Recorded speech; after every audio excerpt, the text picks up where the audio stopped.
হয়, আমাৰ ইয়াত ৮ তাৰিখে এটা বাচ্চা আহিছিলে। বাচ্চাটোৰ জ্বৰ পানী লগা কাহ লৈ আহিছিলে।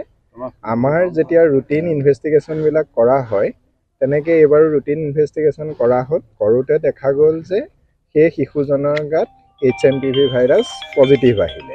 কিন্তু শিশুজন এতিয়া অলৰেডি তেওঁ নিজৰ লক্ষণসমূহ অলৰেডি হ্ৰাস পালেই, গতিকে শিশুজন একেবাৰে ষ্টেবল আছে। ভয় খাব লগা বিশেষ একো নাই, এতিয়ালৈকেতো তেনেকুৱা এটাও নাই। এই বছৰৰ এইটো আচলতে HMPV ভাইৰাছটো একো নতুন ভাইৰাছ নহয়। 2014 চনৰ পৰাই আমাৰ ইয়াত ৰুটিন টেষ্টিং হৈ আছে, আৰু এইটো আচলতে আমি সন্দেহবশতঃ কৰা নাই। যিটো ৰুটিন টেষ্টিং হয় তাত কৰোঁতে এইটো ধৰা পৰিছে। 100ৰ ওপৰত এতিয়ালৈকে 2014ৰ পৰা এতিয়ালৈকে, গতিকে সাংঘাতিক বেছি বুলিও আমি ক'ব নোৱাৰোঁ। কিন্তু যদি আমি চাওঁ, এই HMPV ভাইৰাছটো সাধাৰণতে আমাৰ ইয়াত আছেই। 2001 চনত প্ৰথম এইটো ডিটেক্ট হৈছিলে। তাৰপিছত লাহে লাহে দেখা গ'ল যে আমাৰ যিমান মানুহৰ কমন ক'ল্ড হয়, কমন ক'ল্ডৰ মেজৰিটি অফ কেচেছবিলাক HMPV জনিত ভাইৰাছৰ কাৰণেই হয়। আৰু শিশুৰ ক্ষেত্ৰত দেখা গৈছে যে 5 বছৰলৈকে শিশুৱে তেওঁলোক এইটোৰ দ্বাৰা অলৰেডি আক্ৰান্ত হয়েই। গতিকে এইটো আমি সাধাৰণ এক প্ৰকাৰৰ ভাইৰাছ বুলিয়ে গণ্য কৰোঁ। ইয়াৰ পৰা বিশেষ আমাৰ চিন্তাৰ বিষয় নাই বুলিয়ে ভবা যায়। চাওক, সকলো সাৱধান হৈ থকাটো ভাল, অনাহকত আতংকিত হ'ব নালাগে। আৰু যিহেতু আমাৰ ক'ভিডৰ এক্সপিৰিয়েঞ্চ আছে, গতিকে আমি যিখিনি ৰেছপিৰেটৰী হাইজিন সেইখিনি মেইনটেইন কৰিলেই হ'ল। ঘৰত সাধাৰণ জ্বৰ পানী লগা হ'লে আমি যিখিনি সাৱধানতা লওঁ, চকু নাক মুখৰ ওচৰত আমি হাত নিব নালাগে, মাস্কখন ব্যৱহাৰ কৰক। তাৰপিছত আপোনাৰ অকণমান যদি উশাহ লোৱাত দিগদাৰী হৈছে, ডাক্তৰৰ পৰামৰ্শ লওক।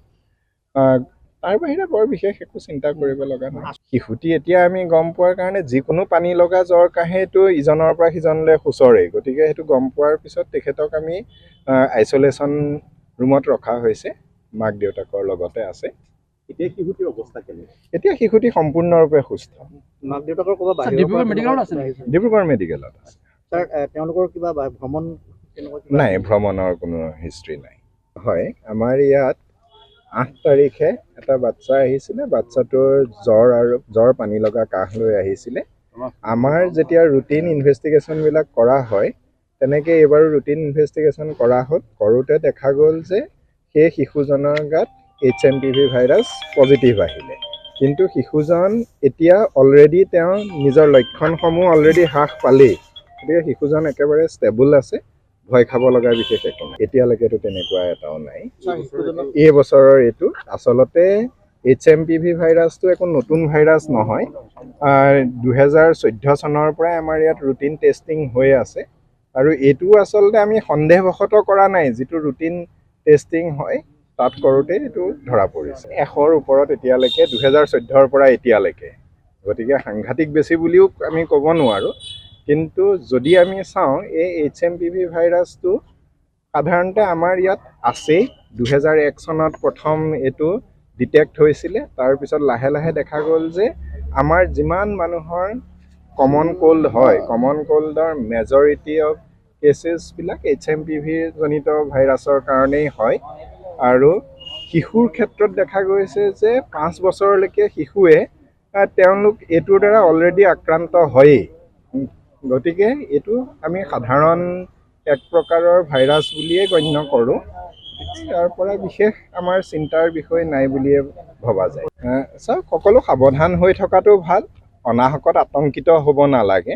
আৰু যিহেতু আমাৰ ক'ভিডৰ এক্সপিৰিয়েঞ্চ আছে, গতিকে আমি যিখিনি ৰেছপিৰেটৰী হাইজিন সেইখিনি মেইনটেইন কৰিলেই হ'ল। ঘৰত সাধাৰণ জ্বৰ পানী লগা হ'লে আমি যিখিনি সাৱধানতা লওঁ, চকু নাক মুখৰ ওচৰত আমি হাত নিব নালাগে, মাস্কখন ব্যৱহাৰ কৰক। তাৰপিছত আপোনাৰ অকণমান যদি উশাহ লোৱাত দিগদাৰী হৈছে, ডাক্তৰৰ পৰামৰ্শ লওক। তাৰ বাহিৰে বৰ বিশেষ একো চিন্তা কৰিব লগা নাই। শিশুটি এতিয়া আমি গম পোৱাৰ কাৰণে যিকোনো পানী লগা জ্বৰ কাহেটো ইজনৰ পৰা সিজনলৈ সুচৰেই, গতিকে সেইটো গম পোৱাৰ পিছত তেখেতক আমি আইচলেশ্যন ৰুমত ৰখা হৈছে, মাক দেউতাকৰ লগতে আছে। এতিয়া শিশুটিৰ অৱস্থা কেনে? এতিয়া শিশুটি সম্পূৰ্ণৰূপে সুস্থ। মাক দেউতাকৰ ক'ৰবাত ডিব্ৰুগড় মেডিকেলত আছে? ডিব্ৰুগড় মেডিকেলত আছে। ছাৰ, তেওঁলোকৰ কিবা ভ্ৰমণ নাই, ভ্ৰমণৰ কোনো হিষ্ট্ৰী নাই।